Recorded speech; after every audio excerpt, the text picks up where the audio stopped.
Assalamu alaikum. Today we are going to start with chapter 4, The Freedom Struggle of 1857. Freedom struggle मतलब आज़ादी के लिए हम लोग ने जो संघर्ष किए थे, हम लोग किसके साथ संघर्ष हो रहा था हमारा? ब्रिटिशर्स के साथ। सो अब देखते हैं हम लोग का इंट्रोडक्शन क्या है। इंट्रोडक्शन है ये चैप्टर का कि हम लोग ये चैप्टर में स्टडी करने वाले कि किस तरीके से हम लोग ने संघर्ष किए इन द ईयर 1857 आज़ादी के लिए, और ये संघर्ष लोगों के लिए कैसा इंस्पिरेशन मतलब सीख हासिल हुई फ्रीडम मूवमेंट के लिए। So let's start. 1857 को बहुत ज़्यादा संघर्ष किया गया था, इंडिया के लोगों ने एक संघर्ष किया था सो दैट ये लोगों को आज़ादी मिले ब्रिटिश गवर्नमेंट से, और ब्रिटिश गवर्नमेंट काफ़ी हद से जो है वो हिलकर रह गई थी। स्ट्रगल बिफोर 1857 के पहले क्या संघर्ष हुआ था? हर एक जगह पर ब्रिटिशर्स की हुकूमत थी, अलग अलग पार्ट्स के अलग अलग स्टेट्स में ब्रिटिशर्स की हुकूमत थी। हम जैसे कॉमन पीपल है उन लोगों ने काफ़ी इल इफेक्ट्स झेले ब्रिटिश गवर्नमेंट का, और इंडिया के लोगों को मतलब फील होने लग गया कि ये पूरी तरीके से बर्बाद किया जा रहा है ब्रिटिशर्स से अलग अलग पार्ट्स ऑफ सोसाइटी। और यही रिजल्ट हुआ कि इन लोग मतलब इंडियंस के दिमाग में डिसकंटेंट मतलब गलत चीज़ें भर गई ब्रिटिशर्स के खिलाफ उनके रूल के वजह से। फार्मर्स और कॉमन पीपल जैसे लोग जो है वो पूरे तरीके से कंगाल हो गए कंपनी रूल मतलब ब्रिटिश रूल के वजह से। 1717 को अब जो बंगाल प्रोविंस मतलब बंगाल स्टेट के जो लोग हैं उन्होंने फेमाइन झेले। फेमाइन मतलब कमी हो गई उनको खाने पीने की, जिस तरीके से आप लोग स्क्रीन पर देख सकते हो। तो रिवॉल्ट लाया गया गुजरात, राजस्थान, महाराष्ट्र और साउथ इंडिया के लोगों ने इनके खिलाफ। उमाजी नायक जो थे इन्होंने भी अच्छा खासा हम लोग बोल सकते हैं स्ट्रॉन्ग फाइट किया इनके खिलाफ। इन्होंने किसको ऑर्गेनाइज किया? रामोशीज को ऑर्गेनाइज किया, ठीक है। एंड इन हमारे जैसे लोकल यूथ है इनको भी क्या कर दिया उन्होंने? रिवॉल्ट के अगेंस्ट बोला कि हम लोग किसके अगेंस्ट अपील करा के लोगों को कि तुम ब्रिटिशर्स से लड़ेंगे। अब टाइम आ गया कि हम ब्रिटिशर्स से लड़े और उन्हें उनकी गवर्नमेंट को हमारी कंट्री से निकाल फेंके। अब इससे जो है इंस्पिरेशन मतलब कि सीख हासिल हुई काफ़ी अलग अलग स्टेट्स को, जैसे कि पुणे, सतारा, अहमदनगर, सोलापुर, नासिक, भोर एटसेट्रा। अब 1832 को उमाजी नायक को अरेस्ट कर दिया गया और उनको हैंग टिल डेथ मतलब कि फांसी दे दी गई पुणे स्टेट में। अब इससे पूरी कंट्री के जो हिंदुस्तानी लोग थे वो लोग अनहैप्पी थे और उनकी अनहैप्पीनेस को दबा दिया गया, उनकी बात सुनी ही नहीं गई। और ये जो गुस्सा था ये बर्स्ट हुआ फ्रीडम स्ट्रगल 1857 को। अब प्लेसेस जो थे काफ़ी, जैसे कि हम लोग 1857 के पहले मध्य प्रदेश वगैरह इधर के लोग जो है वो ब्रिटिशर्स के खिलाफ डिफरेंट टेरिटरीज में रहते थे, और इससे एक आउटब्रेक लोग ने भी अगेंस्ट लड़ने स्टार्ट किया ब्रिटिशर्स के। अब ये सारे रेबिलियंस जो थे वो लोगों ने जो है क्या किया, दोनों ने सबने एक दूसरे को रिस्पेक्ट किया और एक साथ सोचा कि किसके खिलाफ लड़ेंगे? ब्रिटिशर्स के। अब ये लोगों का जो नेचर था वो एकदम सिंगल हैंडेड था और फोर्सिबली इनके ऊपर जो है वो फोर्स किया जा रहा था ब्रिटिशर्स से। अब लोगों की जो लोग थे वो सब इंडियंस लोग जो वो थे वो क्या हो गए? अनहैप्पी हो गए। अब अगर ये सारी चीज़ों को क्या कर दिया गया? सप्रेस्ड मतलब कि इसको दबा दिया गया, इसको बात को बाहर नहीं लेकर आया गया। इससे लोगों के दिमाग में और गुस्सा बढ़ गया, और ये गुस्सा कब बर्स्ट हो गया पता है? फ्रीडम स्ट्रगल 1857 को। कॉजेज देखते हैं हम लोग को, कौन कौन से ऐसे कॉजेज है जिसके वजह से स्ट्रगल हुई 1857।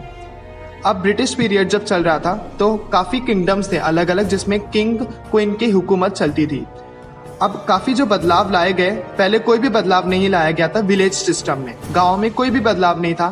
गांव उसी तरीके से चल रही थी जिस तरीके से पहले से वो चलते आ रही थी।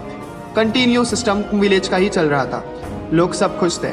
बट ब्रिटिश ने अब ट्राई किए कि अब वो अपना सिस्टम जो है ब्रिटिश सिस्टम कहाँ पर लेकर आएंगे? गांव में लेकर आएंगे। इकोनॉमिक कॉजेज, ऐसे कौन कौन से कॉजेज है जो इकोनॉमिकली हम लोग को कर रहे हैं? द ब्रिटिश जो थे अब इन लोग ने इंट्रोड्यूस किए न्यू रेवेन्यू सिस्टम, अलग इनकम सिस्टम, जिसके वजह से इनकी इनकम बढ़ जाए। टैक्सेस जो थे वो बहुत ज़्यादा लिए जा रहे थे फार्मर्स लोगों से, और इसी के वजह से एग्रीकल्चर सिस्टम पूरी तरीके से कोलैप्स हो गया, पूरा तरीके से एग्रीकल्चर सिस्टम बर्बाद हो गया। अब यही जो गुड्स थे उनको बेचते थे वो इंडिया में, वो भी एट अ हायर रेट, अच्छे खासे पैसों में, और क्योंकि अपने प्रॉफिट कमाने के लिए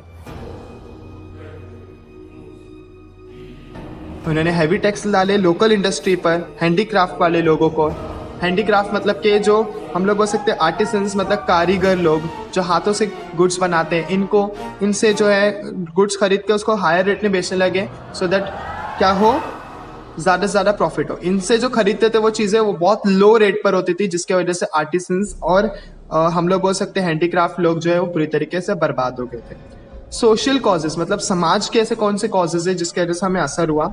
अब इंडिया के जो लोग हैं वो उन लोगों को एहसास होने लगा कि ब्रिटिशर्स जो है हमारे हर चीज़ में इंटरफियर कर रहे हैं, मतलब बीच में घुस रहे हैं, चाहे वो कल्चर हो, ट्रेडिशन हो, रिलीजन हो, हर एक चीज़ में।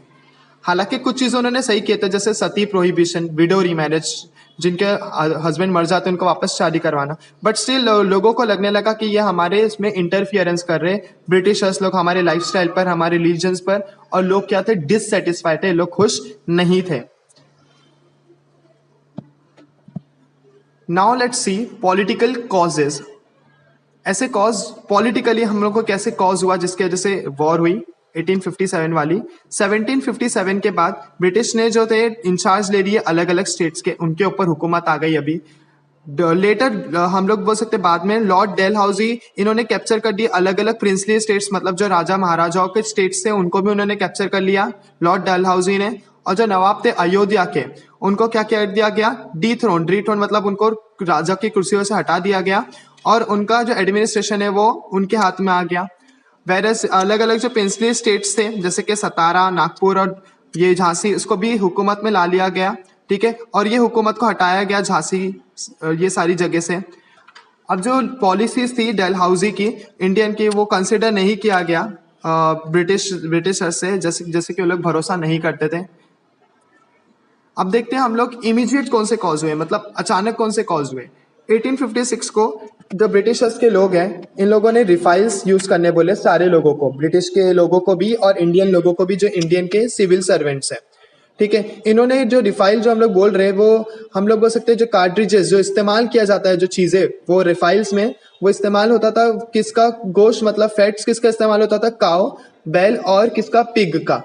जो ये काओ और पिग, ये मतलब ये गलत किसको लगने लगा, हिंदू और मुस्लिम के जो सिपाहीज थे, जो सिपाही थे, उनको गलत लगने लगा, क्योंकि वो उसको टच नहीं कर सकते, क्योंकि वो किसके गोश्त का है, पिग और किसके हैं, काओ के। तो इससे लोग हर्ट हो गए बहुत ज्यादा, और वो लोग क्या हो गए, अनहैप्पी हो गए। अब ये आउटबर्स्ट, मतलब किस तरीके से गुस्सा निकला। अब जो अलग अलग एक्शन, डिसिप्लिनरी एक्शन जो थे वो लिया गया सिपाही के तरफ, और जिन्होंने उस स्पीयर्ड कार्ट्रिजेस, मतलब कि वो रिफाइल को इस्तेमाल करने से मना किया, उनको खतरनाक हम लोग बोल सकते पनिशमेंट दी गई। मंगल पांडे जो बैरकपुर कैंटोनमेंट के थे, इन्होंने क्या कर दिए, एक ऑफिसर को शूट कर दिए, मतलब मार दिए। क्यों? क्योंकि वो बहुत ज्यादा अनजस्ट, मतलब कि इनजस्टिस कर रहे थे वो इंडिया लोगों के साथ में। अब मंगल पांडे जो है उन्होंने अनजस्ट मतलब के मार दिए, तो इसके लिए उनको क्या कर दिया गया, अरेस्ट कर दिया गया और उनको फांसी दे दी गई। और ये जो खबर थी वो आग की तरह फैल गई, और जो एंटायर रेजिमेंट जो स्टेट था, सिपाही, इंडियन सिपाही के जो मेरिट में थे, उन लोगों को ये बहुत ठेस पहुंची, और इन लोगों ने मार्च, मतलब कि ग्रुप ऑफ पीपल स्टार्ट हो गए लड़ने के लिए, दिल्ली से स्टार्ट हुई। अब 1000 जो इंडियन के जो वॉलेंटरी लोग जो थे, 1000 वॉलेंटरी मतलब अपने मर्जी से, इन लोगों ने क्या किया, ज्वाइन किया ये सिपाहियों को, और इन्होंने लीडरशिप ले लिया मुगल एम्परर की, बहादुर शाह की, और इनको क्या कर दिया गया, क्या प्रोक्लेम बना दिया गया, एम्परर ऑफ इंडिया, मतलब राजा बना दिया गया हिंदुस्तान का। स्कोप ऑफ द स्ट्रगल, मतलब कितना स्कोप है इसका। अब जो रिवॉल्ट था जो पूरी तरीके से नॉर्थ इंडिया में फैल गया था। अब जो इंडियन सोल्जर्स थे कंटेनमेंट्स के, फ्रॉम बिहार टू राजपूताना जो थे उधर तक के, अब जो ये जो हम लोग बोल सकते हैं कि जो सोल्जर्स थे उनकी बात पूरी, जैसे कि बरेली हो गई, झांसी हो गई, कानपुर, ये लोग सब जो रिवॉल्ट करने लग गए, ठीक है। अब ये रिवॉल्ट में छत्रपति प्रताप सिंह जो थे सतारा के, और उनके जो ऑफिसर है रांगूजी बापूजी, और चिम्मा साहेब जो है कोल्हापुर के, बाला साहेब जो है नरगुंद के, भागोजी नायक जो है अहमदनगर के, ये लोग सब सामने आए लड़ने के लिए ब्रिटिशर्स से। रॉयल क्वींस जो थे पेट के, सुरगना के, नासिक डिस्ट्रिक्ट के, ऑल्सो इन लोगों ने भी क्या किया, पार्टिसिपेट किया रिवॉल्ट में, मतलब बदला लेने के लिए ब्रिटिशर्स से। अब ये लीडरशिप किसके पास थी वो टाइम पर? 1857 के बाद लीडरशिप पहुंच गई कजार सिंह के पास, जिन्होंने रिवॉल्ट किया अगेंस्ट ब्रिटिश। कौन से रीजन में उन्होंने रिवॉल्ट करना स्टार्ट किया? सतपुरा रीजन में। 400 औरतें लोग ने भी पार्टिसिपेट किए। भिल्स मतलब औरतें जो भिल्स की थी उन्होंने पार्टिसिपेट किए। कहां पर? खानदेश में।